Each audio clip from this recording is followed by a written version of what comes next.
మట్టి వినాయకుడిని ఇంట్లోనే నిమజ్జనం ఎలా చేసుకోవాలో చూద్దాం. ఎందుకంటే అందరికీ నదులు, సముద్రాలు దగ్గరలో ఉండవు కదా! ఫస్ట్ ఎక్కడైతే నిమజ్జనం చేయాలనుకుంటున్నామో అక్కడ క్లీన్ చేసుకొని, ముగ్గు వేసుకొని, పసుపు, కుంకుమ, పూలు వేసుకోవాలి.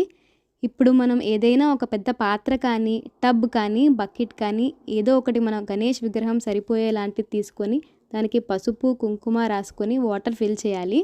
మనం ఒకటో రోజు, మూడో రోజు లేదా 5, 7, 9 రోజుల్లో ఏ రోజైనా నిమజ్జనం చేయొచ్చు.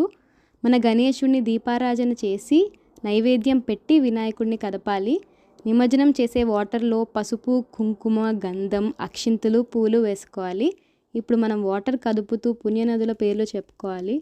తర్వాత ఇప్పుడు వినాయకుడిని నిమజ్జనం చేస్తూ జై బోలో గణేష్ మహారాజ్కి జై అని చెప్పుకుంటూ ఈసారి నిన్ను పంపిస్తున్నామయ్యా, మళ్ళీ నెక్స్ట్ ఇయర్ మళ్ళీ మా ఇంటికి రా గణేష అని చెబుతూ ఈ మంత్రం చదువుతూ నిమజ్జనం చేయండి.